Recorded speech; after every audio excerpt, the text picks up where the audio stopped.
के प्रवक्ता विक्रम मिस्त्री, साथ ही साथ कर्नल सोफिया कुरैशी और विंग कमांडर व्योमिका सिंह ने तमाम बातें अब तक रखी।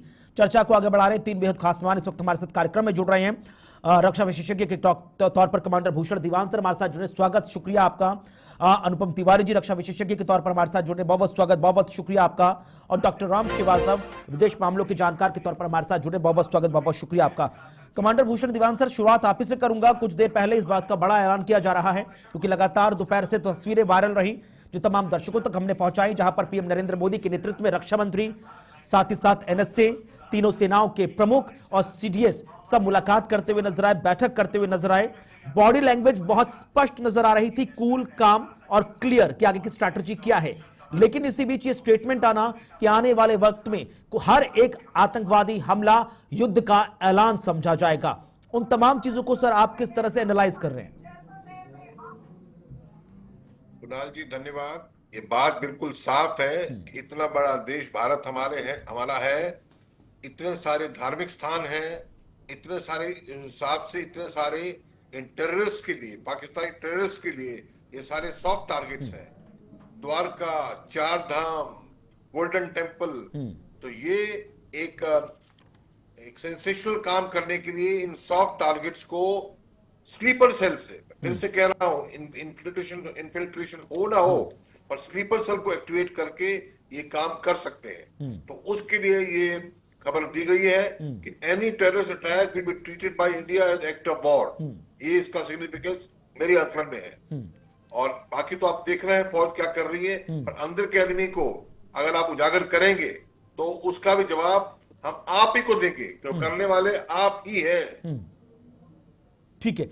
अब अनुपम तिवारी सर, क्योंकि ये बहुत महत्वपूर्ण हो जाता है एक्ट ऑफ वॉर को लेकर, क्योंकि जब दोपहर में हम आपसे सीधा संवाद कर रहे थे तब कहा था कि वॉर लाइक सिचुएशन और वॉर, इन दोनों में आपने बहुत माइन्यूट फर्क आपने बताया था। अब एक्ट ऑफ वॉर की फिर से चर्चा होने लगी है, लेकिन पाकिस्तान को लेकर, क्योंकि हम बार बार कह रहे हैं कि पाकिस्तान और पीस, ये दो ऐसे शब्द हैं जिन्हें आप एक कैटेगरी में शामिल कर ही नहीं सकते। वो अभी भी लगातार नापाक हरकतों को अंजाम देते हुए ओवर शैडो शैलिंग कर रहे हैं। तो क्या माना जाए कि पाकिस्तान को क्या एक और मौका दिया जा सकता है कि या फिर पानी बहुत बह गया है? देखिए, पानी बहुत बह गया है, बिल्कुल सही। आपकी जो लास्ट लाइन थी मैं उससे पूरी तरह सहमत हूं। पानी बहुत बह गया है और अब पाकिस्तान को उस तरह से डील नहीं कर सकते जैसे अभी तक हम पिछले 70-80 सालों से करते रहे। अब हमको पाकिस्तान की परमानेंट सर्जरी करनी है और इसी वजह से आप देखेंगे कि जो इस तरह की सरकार की बैठकें हो रही है और उनमें जो निर्णय आए वो उसी तरफ इशारा कर रहे हैं कि पाकिस्तान को लेकर के और आतंकवाद को लेकर के अब हम बयानबाजी से और छुटपुट कार्रवाइयों से बहुत आगे बढ़ चुके हैं। हम परमानेंट सोल्यूशन ढूंढने की तरफ आगे निकल रहे हैं और उसके लिए हमें इस तरह की सख्तियां करने की बहुत जरूरत है, बेहद सख्त आवश्यकता है। तो आप ये देखें कि बिल्कुल सही कहा आपने। दोपहर में हम लोग बात कर रहे थे वॉर लाइक सिचुएशन और एक्चुअल वॉर में क्या फर्क है। तो सरकार को भी ये चीज समझ में आई है। सरकार ने भी अब भविष्य के लिए ये टेम्पो सेट कर दिया है कि कोई भी टेररिस्ट अटैक, किसी भी तरह का टेररिस्ट अटैक, कोई भी संवेदनशील जगहों पर या पूजा स्थलों पर या हमारे आम नागरिकों पर किसी भी तरह का हमला हो रहा है जिसको आतंकवाद की श्रेणी में रखा जाए तो वो एक्ट ऑफ वॉर माना जाएगा। यानी कि हम जहां से ओरिजिनेट हो रहा है, सबको पता है कहां से ओरिजिनेट हो रहा है, उस पर्टिकुलर जगह को हम जबरदस्त तबाह करने वाले हैं। मुझे याद आ रहा है कुछ दिन पहले भी कुणाल, शायद आपके चैनल पर हम लोग बैठ के बातें कर रहे थे कि हमारे पास एक ऐसा मैकेनिज्म होना चाहिए जिससे कि हम जब भी पाकिस्तान की तरफ से इस तरह की आतंकवादी घटनाएं हो तो हमें तुरंत विद इन फ्यू आवर्स हमको पाकिस्तान के उन अड्डों पर अटैक करना चाहिए। हमको पनिटिव होना पड़ेगा, उसको बार बार पनिशमेंट देना पड़ेगा और इस एक मैकेनिज्म को सेट करना पड़ेगा उसमें बिना देरी किए हुए। तो मुझे लग रहा है कि सरकार को भी वो चीजें समझ में आई है और वो मैकेनिज्म अब सेट किया जा रहा है, व्यवस्था बनाई जा रही है कि आतंकवाद का जो भी हमारे ऊपर जब भी प्रहार हो तो हम आतंकवादियों के अड्डों को बिना देर किए हुए लगातार प्रहार करते रहे, कंटिन्यूअस प्रहार करते रहे और इस तरह का पनिशमेंट सेट करें, एक ऐसा माहौल सेट करें कि आतंकवाद करने से पाकिस्तान अपने आप बाज आ जाए। ठीक, डॉक्टर राम श्रीवास्तव सर, हमने 7 तारीख की कार्रवाई देखी, बड़ी एक्यूरेसी के साथ जो हमारे टारगेट्स थे उनको हिट किया और कोऑर्डिनेशन जबरदस्त इस पूरे ऑपरेशन में नजर आया। आज जिस ऑपरेशन के चौथे दिन हम बैठकर चर्चा कर रहे हैं, थोड़ी देर में इस पर और क्या डेवलपमेंट्स हुई हैं प्रेस कॉन्फ्रेंस के जरिए भी पता चलेगा। लेकिन क्या आज इस बैठक के जरिए और ये जो पॉलिसी अपनाई गई, जो बड़ा फैसला हुआ केंद्र सरकार का कि ये एक डायरेक्ट मैसेज है सीमा पार बैठे लोगों को ही नहीं बल्कि उन तमाम लोगों को भी कि कल कोई भी कार्रवाई आप करते हैं तो आप एक्ट ऑफ वॉर समझकर फिर इस बात को फेस करने के लिए भी तैयार रहें कि हम बगैर पूछे आपके हेडक्वार्टर्स तक, आपके उन ठिकानों तक, आपके घरों तक, एसी रूम वाले या एसी वाले कमरों में बैठकर जहां से आप प्लान हमारे देश के अंदर खून बहाने का बनाते हैं उस इलाके में दाखिल होकर आपको कार्रवाई कर सकते हैं। ये एक डायरेक्ट मैसेज, और क्या ये इफेक्टिव होगा, ये इस लास्ट वाली लाइन में सिर्फ इसलिए बोल रहा हूं इफेक्टिवनेस वाली, क्योंकि जिनको हम संदेश देने की कोशिश कर रहे हैं वहां जिन लोगों के पास इस समय सत्ता है वो तो सो कॉल्ड सिविल गवर्नमेंट है, लेकिन जिन्होंने असल में प्लानिंग बनानी है वो असल में आर्मी पाकिस्तान की है। तो क्या हम कहीं गलती तो भी नहीं कर रहे थोड़ी बहुत, या फिर उस देश से, उस आर्मी से ये एक्सपेक्ट कर रहे हैं कि शायद चीजें बेहतर हो जाएं तो इसलिए थोड़ा सा चुप भी हो जाए? देखिए, गलती तो हम कहीं नहीं कर रहे हैं, लेकिन ये दूरगामी परिणाम इसको हमको देखने को मिलेंगे। जैसा कि आज की तारीख में जो हमारी सरकार जिस डिप्लोमेसी को यूज कर रही है उसके अंतर्गत एक बड़ा सख्त कदम है। इसका प्रभाव जितना पाकिस्तान से आने वाले ये जो आतंकवादी हैं उन पर पड़ेगा, उससे ज्यादा प्रभाव भारत में जिन लोगों के संरक्षण में वोट की राजनीति के लिए आतंकवादी के सरगनों को पाल रखा है, कानूनी संरक्षण दे रखा है और उनके पीछे खड़े रहते हैं, उन सब के लिए भी एक बहुत बड़ी चेतावनी है। इस तरह की हरकत अब जो है एक्ट ऑफ वार समझा जाएगा, और एक्ट ऑफ वार जब होता है तो वार के जितने कानून होते हैं वो सब इम्प्लीमेंट हो जाते हैं, और हमको अलग से कोई कानून बनाने की जरूरत नहीं है। हम सीधा आपके साथ वही काम करेंगे जो युद्ध में युद्ध अपराधियों के साथ किया जाता है। ये एक संदेश इतना जबरदस्त है कि उन लोगों को जो अनावश्यक रूप से आतंकवादियों को प्रश्रय देते हैं, बढ़ावा देते हैं अपनी वोट की राजनीति के लिए, उनको सतर्क करने का एक बहुत बड़ा संकेत है। लेकिन सर, पिछले 24 घंटे के दरमियान जो इंटरनेशनल कम्युनिटी अपना एक अलग रोल निभा रही, चाहे अमेरिका हो, चाहे ब्रिटेन हो, चाहे ऑस्ट्रेलिया हो, चाहे सऊदी अरब हो, उनको आप किस तरह से देख रहे हैं? क्योंकि लगातार हम देख रहे थे कि जो अमेरिका के विदेश मंत्री हों या फिर जो तमाम बड़े बड़े चेहरे हैं वो लगातार भारत के एनएस से, पाकिस्तान के एनएस से, पाकिस्तान के डेप्यूटी पीएम सबसे बातचीत करते हुए नजर आए। हर किसी की एक ही कोशिश थी कि डीएस्केलेट किया जाए, थोड़े थोड़े पीछे हटे।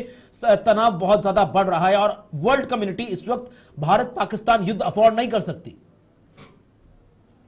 बिल्कुल नहीं कर सकती, करना भी नहीं चाहिए, क्योंकि भारत की जो भूमिका है अंतर्राष्ट्रीय राजनीति में वो बहुत बेहतरीन तरीके की है। और हमने जो है यूक्रेन के युद्ध से भी शिक्षा ली है, हमास के युद्ध से भी हमने शिक्षा ली है, और निश्चित रूप से अंतर्राष्ट्रीय राजनीति की स्थिति में आज यही एक कारण है कि हम पाकिस्तान पर खुलकर वो सब चीजें कर रहे हैं जो हमारी देश के लिए आवश्यक है। लेकिन चीन बिल्कुल चुपचाप है, क्योंकि चीन को जो आज की तारीख में दिख रहा है भविष्य दिख रहा है अपना, क्योंकि वहां पर देखिएगा जो ट्रंप ने टैरिफ पर 245% लगाया था उस पर वो चर्चा करने के लिए तैयार हो गए। अगर इस समय चीन चू चपड़ करेगा तो फिर से वो एक नया विवाद खड़ा हो जाएगा। चीन को भारत में जो चीन से भागकर जो इंडस्ट्रीज आ रही हैं उनकी भी बड़ी चिंता है, और डिप्लोमेटिक स्तर पर चीन को हमने कन्विंस कर दिया है कि भाई आप जो है पाकिस्तान के इन विमानों को अपने ग्वादर के और दूसरी 2 एयर पट्टियों में शरण ना देंगे। उसके जवाब में डिप्लोमेटिक चैनल पर जहां तक मुझे जानकारी है हमने उनको ये बात कह दी है कि उन्होंने भी अपने कोऑर्डिनेट्स भेज दिए। उनकी 3 जगह बड़ी बड़ी कॉलोनी है और वहां पर 1,70,000 इंजीनियर्स और श्रमिक काम कर रहे हैं, उनको हम बिल्कुल परेशान नहीं करेंगे। ठीक है, तो लेकिन ये जो अब कमांडर भूषण दीवान सर, जो तमाम चीजें निकलकर सामने आ रही हैं अगले 1 से 2 घंटे के दौरान, जैसे जानकारी आई है कि जम्मू में ब्लैकआउट किया जाएगा 6 बजे के बाद, प्रिकॉशनरी तौर पर सायरन्स बजेंगे, लोगों से हिदायत की जा रही है कि आप तमाम रूल्स रेगुलेशन गाइडलाइंस का फॉलो करें। खबर निकलकर आ रही है कि राजस्थान से लेकर गुजरात तक भी ब्लैकआउट के आदेश 7 बजे से आगे प्रोसीड किए जाएंगे। इन तमाम तैयारियों को, प्रिकॉशनरी मेजर्स को आप उस वक्त में कैसे देख रहे हैं जहां पर पिछले 12 से 24 घंटे के दरमियान हमने पाकिस्तान के 4 से 5 एयरबेस को तबाह कर दिया, पाकिस्तान ने भी फतेह 1 मिसाइल का इस्तेमाल किया। अब भारत के S-400 सिस्टम, डिफेंस सिस्टम ने कैसा अपना काम किया और यहां से जो पराग मिसाइल है उसने फतेह 1 को हवा में डिस्ट्रॉय किया। कुणाल जी, आपके दो सवाल हैं। पहले सवाल का जवाब पहले देता हूं। ये साफ साफ जाहिर हो रहा है कि ये जो अभी युद्ध ऑपरेशन सिंदूर है, ये वॉर लाइक पूरे फुल फ्लैज आउटराइट वॉर में बदल रहा है और उसके चलते सब तैयारी हो रही है।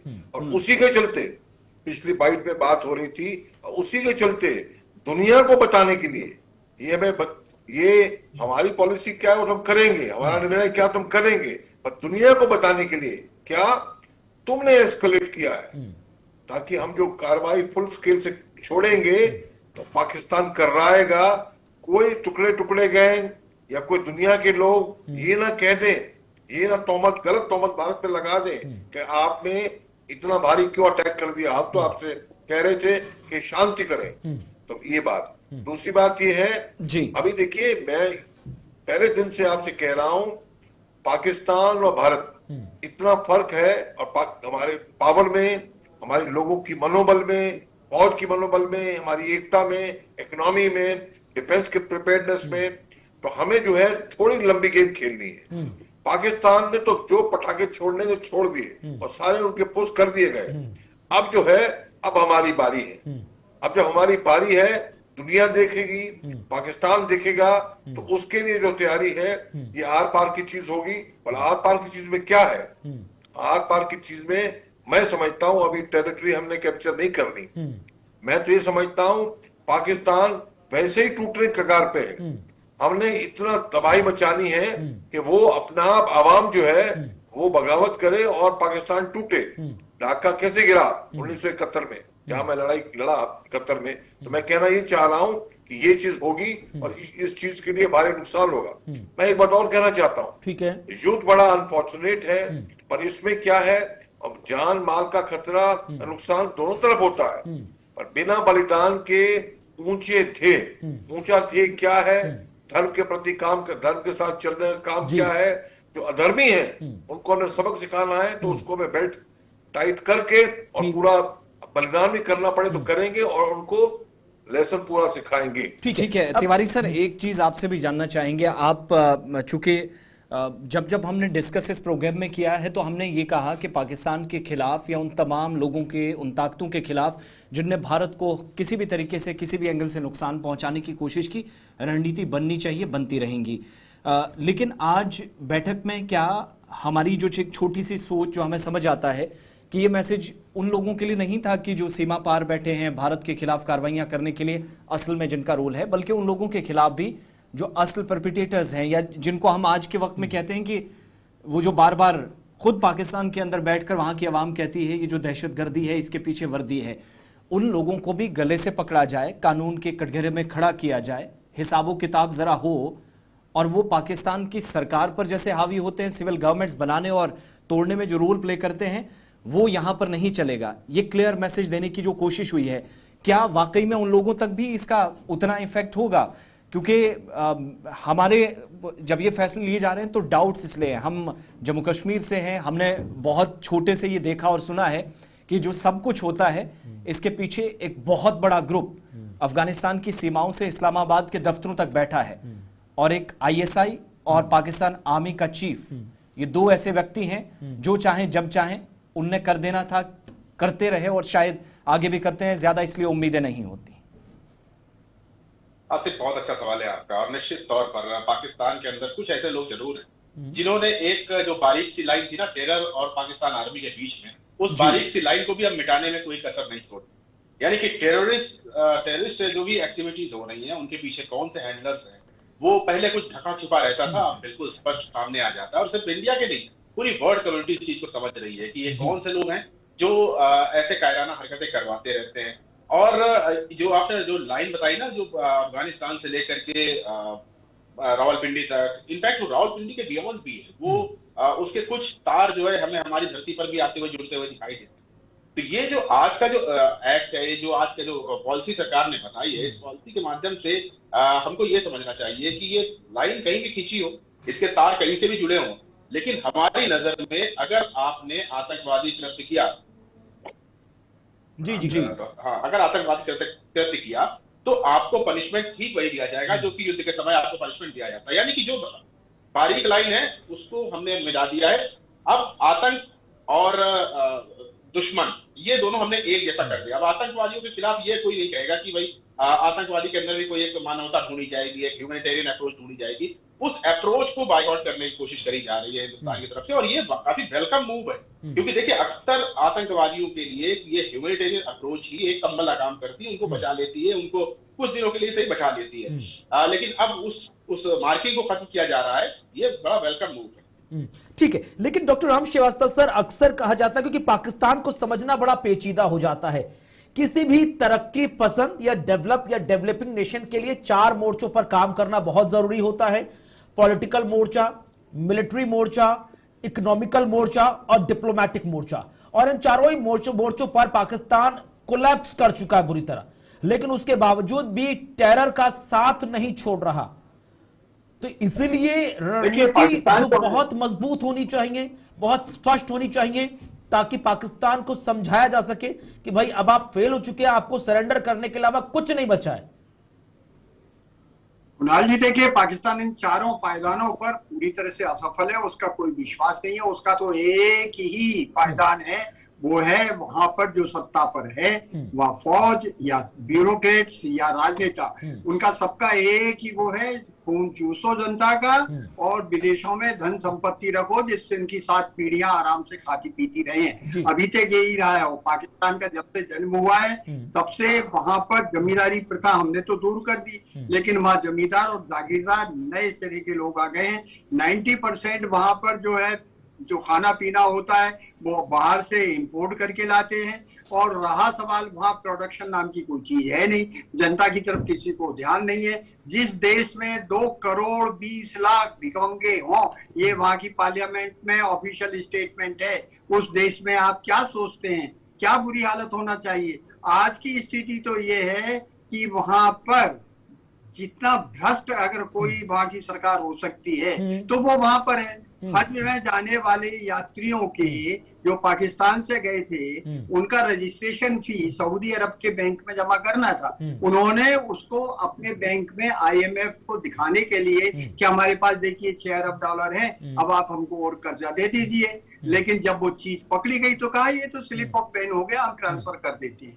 तो जबकि वो अपने आप को शरीयत के कानून के तहत मानते हैं, और शरीयत और कुरान में इस तरह के एक्ट को, धोखाधड़ी को क्या माना जाता है? हराम माना जाता है। लेकिन उनको इससे कोई फर्क नहीं पड़ता, उनको तो सिर्फ यही पता लगता है कि हमारी औलादें, हमारी संतानें विदेशों में खुश रहें, उनको वहां की जनता की कोई चिंता नहीं। और दूसरी सबसे बड़ी बात मैं आपको बताऊंगा कि ब्लास्मा फेसी माने ईश निंदा के अगर पुराने प्रकरण उठाकर देखेंगे तो 3000 लगभग 3000 लोगों को इन्होंने फांसी पे चढ़ा दिया है उस ईश निंदा के कानून में। लेकिन उन 30,000 लोगों में से 3000 लोगों में से अगर आप एनालाइज करेंगे तो 70%, ये ऑफिशियल फिगर बता रहा हूं मैं आपको, 70% कौन है?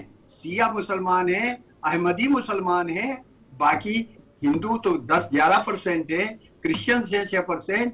तो देखिएगा जिस देश में इस तरह की बात हो वहां तो फंडामेंटल्स ही अपने गलत हैं, उसका जन्म ही गलत हुआ है, वो इलीगल चाइल्ड है और उसको किसी तरह के रूल्स रेगुलेशन विश्वास नहीं है। और अब वो समय आ गया है कि वहां की जनता को बताना पड़ेगा, और वो मालूम पड़ रहा है क्योंकि खबर है बलूचिस्तान ने एक तरह से वहां पर विप्लव कर दिया, कई जगहों पर उन्होंने पाकिस्तान के झंडे उतार कर अपने झंडे लगा दिए हैं। बिल्कुल, अंदरूनी कई फैक्टर है जिसका वहां की सरकारें फेस करती रहती है, और यही कारण है कि इतिहास में एक भी सरकार पाकिस्तान में अपने नॉर्मल टेन्योर को पूरा नहीं कर पाई है। लेकिन कमांडर भूषण दीवान सर, ये सवाल मेरा सबसे पहला होना चाहिए था, लेकिन मेरे दिमाग से सिर्फ हो गया। सुबह 10:30 बजे प्रेस कॉन्फ्रेंस हमने देखी कि लास्ट 12 घंटे कैसे रहे, अब दोपहर से लेकर अब तक जो तमाम चीजें निकली हैं, ये जो कुछ देर में प्रेस कॉन्फ्रेंस होने जा रही है, इसमें हम क्या क्या उम्मीद कर सकते हैं विदेश मंत्रालय और रक्षा मंत्रालय की तरफ से जब चीजें निकलकर सामने? कुणाल जी, मैं आपको एक ब्रेकिंग न्यूज दे दूं। टीवी स्क्रीन पे बता रहा है ट्रंप का ट्वीट आया है ट्रंप ने कहा है कि इंडिया और पाकिस्तान ने फुल और इमीडिएट सीज फायर दोनों ने एग्री कर लिया है। अब डोनाल्ड ट्रंप के हैशटैग से आया है ये, जी। ये ट्वीट आया है, तो मैं देखता हूं ये बहुत बड़ी न्यूज है। बिल्कुल, ट्वीट कह रहा है कि after long nights of talk immediate by the United States, I am pleased to announce that India and Pakistan have agreed to a full and immediate ceasefire. Congratulations to both countries on using common sense and great confidence. Thank you for your attention. तो इस वक्त की बड़ी खबर जहां पर भारत पाक पूरी तरह सीजफायर के लिए तैयार, ये कहना है अमेरिका के राष्ट्रपति डोनाल्ड ट्रंप का। डोनाल्ड ट्रंप ने अब से कुछ ही देर पहले ट्वीट किया है और लिखा है कि भारत और पाकिस्तान सीजफायर के लिए तैयार हैं। क्या कुछ उन्होंने ट्वीट में लिखा है वो भी आपको बता दें कि after a long nights of talk mediate by the United States, I am pleased to announce that India and Pakistan have agreed to a full and immediate ceasefire. Congratulations to both countries on using common sense and great intelligence. Thank you for your attention to this matter. Diwan sir, आप अपनी बात पूरी कर सकते हैं। मैं इसी खबर के बारे में कुछ कहना चाहता हूं। जी। ये जो कल IMF से लोन पास हुआ है पाकिस्तान को, मैं एक दूसरे चैनल पे था तो ये बात हो रही थी कि अरे अगर अमेरिका इतना ही इस्लामिक टेररिज्म के अगेंस्ट काम कर रहा है तो कैसे इतना लोन दे दिया पाकिस्तान को। तो मैंने यही कहा, साम दाम दंड भेद, साम दाम दंड भेद से मनाया जाता है अपोनेंट को। अपोनेंट माने पाकिस्तान इस केस में। तो अगर आप उसको दाम देंगे तो आपकी बात सुनेगा। तो ये सुनेगा माने सुनी है, हमने तो सुननी नहीं थी पर हमने सुनी है। पर मुझे इसमें थोड़ा दुख भी है। दुख क्या है? ठीक है, अगर हम आर पार की लड़ाई में पाकिस्तान खत्म करते, ठीक है, अभी हमेशा अमेरिका की तरफ देखना पड़ेगा कि दोबारा अटैक ना हो। ठीक है, सीधे न्यूज रूम का रुख कर रहे हैं। हमारे साथ हमारे एग्जीक्यूटिव एडिटर इशफाक गौहर सीधे लाइव जुड़ रहे हैं। इशफाक जी, अभी इमीडिएट जो ट्वीट आया है, अमेरिकी राष्ट्रपति डोनाल्ड ट्रंप ने ट्वीट किया है कि भारत पाकिस्तान में सीज फायर को लेकर सहमति बन गई है। अमेरिका की तरफ से जो इनिशिएटिव लिया गया उस दौरान अमेरिका और पाकिस्तान दोनों ने कॉमन सेंस और ग्रेट इंटेलिजेंस का परिचय दिया है। देखिए कुणाल, बिल्कुल ये बड़ी खबर है और हमने लगभग 4:30 बजे के आसपास इस खबर को ब्रेक किया था कि दोनों देश जो है वो इस बात पर आ चुके हैं कि अब युद्ध विराम होना चाहिए। और जो पिछले 2-3 दिनों से हम कंटिन्यूसली देख रहे थे कि हवा के अंदर मिसाइल्स, ड्रोन चल रहे थे और आम नागरिक जो है वो जख्मी हो रहे थे, काफी मकान टूट रहे थे और एक क्योस, कंफ्यूजन और पूरे न्यूक्लियर वॉर जैसे हालात बने हुए थे।